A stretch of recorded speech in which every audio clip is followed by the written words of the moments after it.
terbatas ning ana perwakilan-perwakilan undangan sing kepareng rawuh diundang rawuh ana ing SMA Negeri 1 Nganjuk.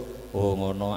Pak dan Rem ya uga akeh banget kang minangka dadi alumni SMA Negeri 1 Nganjuk. Oh ngono.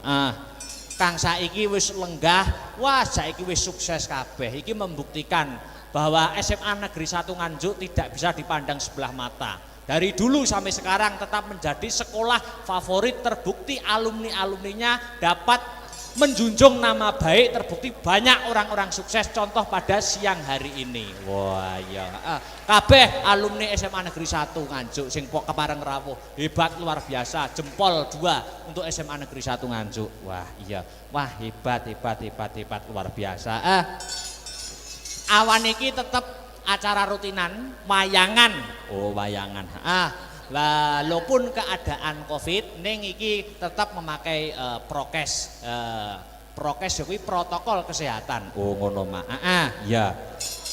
Iki minangka wayangan mlebu sekolah ki aku biyen sering banget cilikanku. Oh no.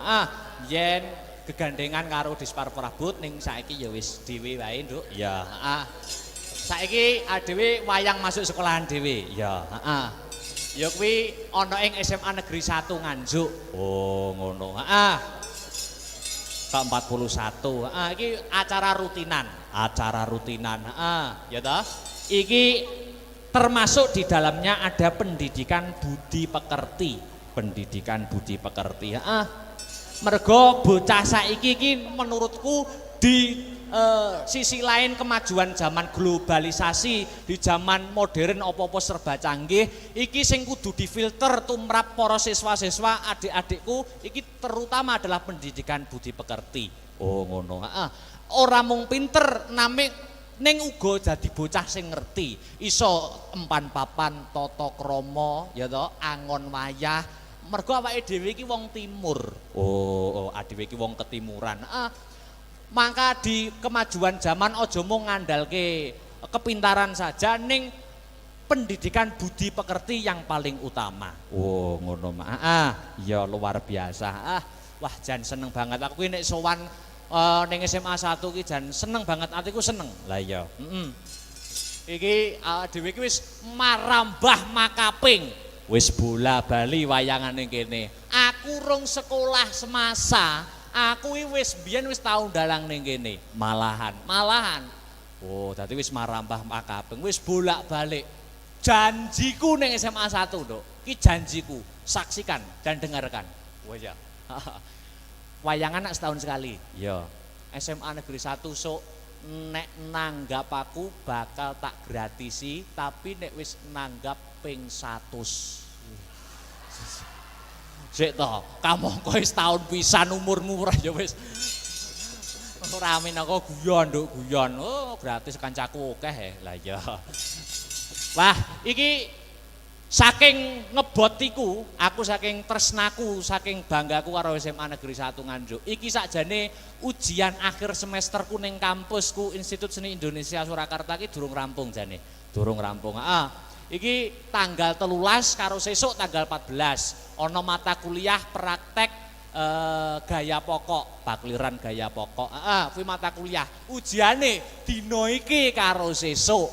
Jane jadwalmu maju ujian. Jadwalku maju ujian dina iki jane. Ning saking tresnaku karo SMA Negeri 1 Nganjuk, dosen tak telepon. Pak, kula benjing mawon, kula mayang teng SMA kula. Oh ya, ya wis mayang sesuk ujian. Lah.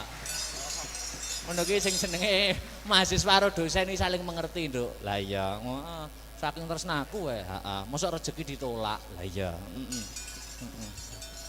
luar biasa. Wah, iki matur nuwun dhewe mendoakan.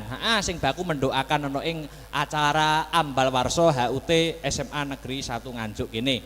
Muga-muga ditambah umur ya kuwi umur ke-41 untuk kedepannya dapat lebih selangkah lebih maju sesuai dengan motonya yaitu bersatu, bermutu dan tetap piye-piye lali aku.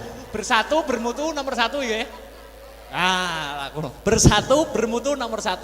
Maklum Bu, tahun wingi mboten wayangan begitu. Nanti lali kabeh. Bersatu, bermutu nomor 1. Wah, luar biasa. Aku rene iki mengi anu Nduk, pangling. Pangling apa? Wah, guru-guru anyar iki ya akeh. Guru-guru anyar ning SMA 1. Heeh, akeh banget. Dan guru-guru sing lain sing wis mucal wit aku ning semasa aku ya mau ketemu kepanggih. Wajahe ana sing wah lebih awet muda, ana sing luwih bahagia. Tapi aku gumunku siji, sing panggah ki kok Pak Maryono ya. Ki ada apa ngono lho. Kok liyane ki luwih awet muda, luwih ki luwih bahagia. Ki kok Pak Maryono panggah jabrut wae iki ngopo to ki jane. Ya seksi sibuk, kok seksi sibuk maklum Nduk. Ha iya. Sing ngubiak-ngubiak ya kuwi, heeh. Wis matur nuwun, matur nuwun. Jadi ana ing SMA 1 wis aku bangga banget Nduk. Muga-muga adik-adikku kabeh kang isih sekolah ana SMA Negeri 1 Nganjuk untuk ke depan dapat yaitu meraih cita-citanya yang diimpikan. Oh, amin amin amin ya rabbal alamin. Hasbunallah wa ni'mal wakil. Ni'mal maula wa ni'mal nasir.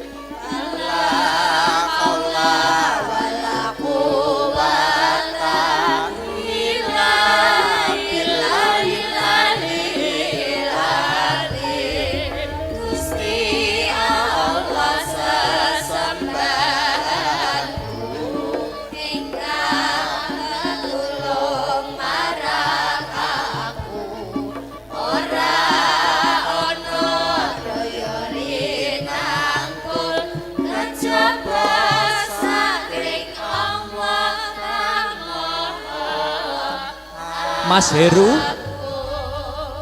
dulurku aja nganti kliru, mong Gusti Allah sesembahanku rinten lan dalu, mong 5 waktu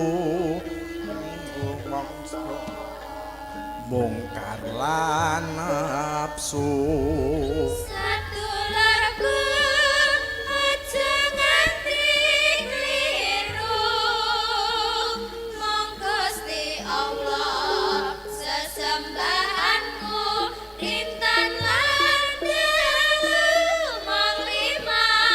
Sekali lagi.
Sembahanku rintan lan dalu mong 5 waktu kanggo mrasta mungkar lan nafsu.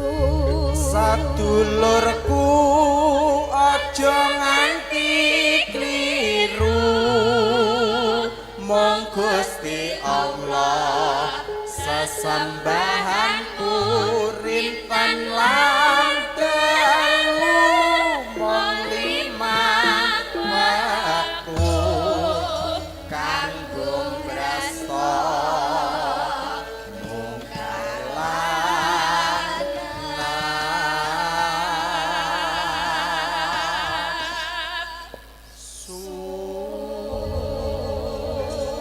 Iki karo nunggu sing kepareng penghibur bintang tamune awan iki. Karo nunggu, iki terbukti aku mau kondo yen prestasi SMA Negeri 1 Nganjuk tidak bisa dipandang sebelah mata. Iki ana catatan ya kuwi prestasi-prestasi yang ditorehkan oleh para siswa-siswa SMA Negeri 1 Nganjuk diwaca. Ya kuwi sepisan medali emas Festival Paduan Suara yang diikuti Festival Paduan Suara 12 negara yaitu Thailand, Sri Lanka, Korea Selatan, Singapura, Polandia, Malaysia, Filipina, Italia, Kanada, Indonesia, Spanyol dan Bulgaria. Wah iya, paduan suara internasional. Wah iya, angka loro iki ana juara 1 desain jembatan ana ing ITS. Terus juara 2 debat bahasa Inggris sekabupaten Nganjuk. Debat bahasa Inggris. Terus meneh juara 2 debat bahasa Indonesia. Bahasa Inggris ono, bahasa Indonesiane ya ono. Juara 1 prakarya dan kewirausahaan produk mie ayam ubi atau miyabi. Ki ketoke lombane ning Jepang, Nduk. Lah iya. Terus seterusnya ya kuwi juara 2 solo vokal tingkat provinsi. Wah. Banjur lanjut ya kuwi juara Pegasus SMA Awards 2021. Wah, iki Pegasus iki wit biyen berprestasi. Ngono. Terus meneh juara 1 tari tradisional tingkat nasional di Universitas Indonesia. Tarine hebat, luar biasa. Ya. Iki ana meneh ya kuwi Jember Fashion Carnival tingkat nasional. Oh ngono. Iki uga juara. Luar biasa. Oh iki prestasine sangat luar biasa. Ya. Mula patut kanggo alumni SMA Negeri 1 Nganjuk ki akeh sing dadi wong sukses, akeh sing dadi wong berhasil ki tidak memungkiri ya Yung. Sing kepareng rawuh ya kuwi Pak Danrem, saka Madiun, uga kepala cabang Dinas Pendidikan Provinsi Jawa Timur wilayah Kabupaten Nganjuk uga rawuh. Oh ngono. Uga kepala Dinas Pariwisata Kabupaten Nganjuk, iya. Jajaran Forkompimda Kabupaten Nganjuk, kepala Kodim 0810 Nganjuk. Oh, dan sponsor utama PT Exindo 57 Jatim Bapak Haji Panito. Tepuk tangan untuk Bapak Haji Panito, luar biasa. Ya. Nah, Bapak Haji Panito iki ya alumni kene. Piye to masamu? Alumni kene iki bersatu, bermutu dan nomor 1. Ya toh? Kuwi iki makane Bapak Panito ki menjadi orang nomor 1 wis sepantase, Nduk. Oh ngono ya, Pak. Kandhane kok. Lah iya, wis aja tekan dindi, luar biasa. Sing padha rawuh. Luar biasa kok, Nduk. Ayo iki diselani lagu-lagu dhisik.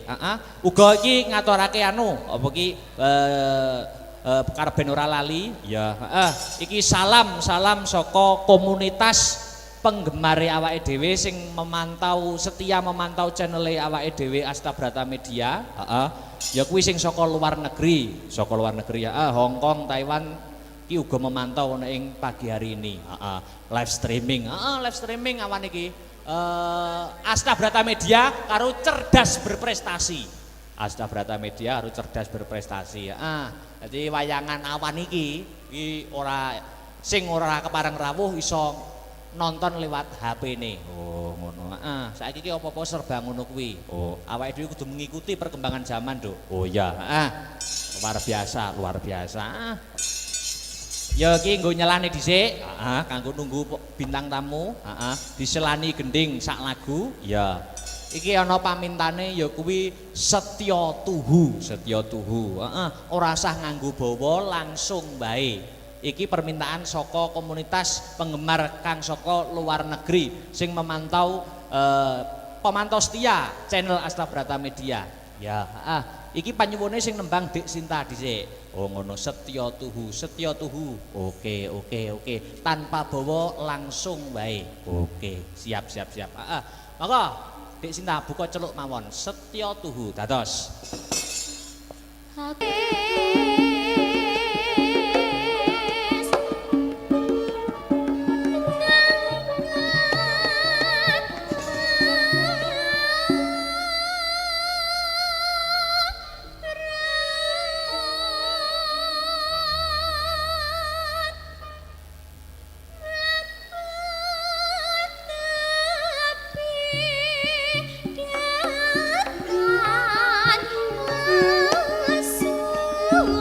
Mugi lestari ya Mugi entuk berkahing widi kanthi ngomong tansah limpah.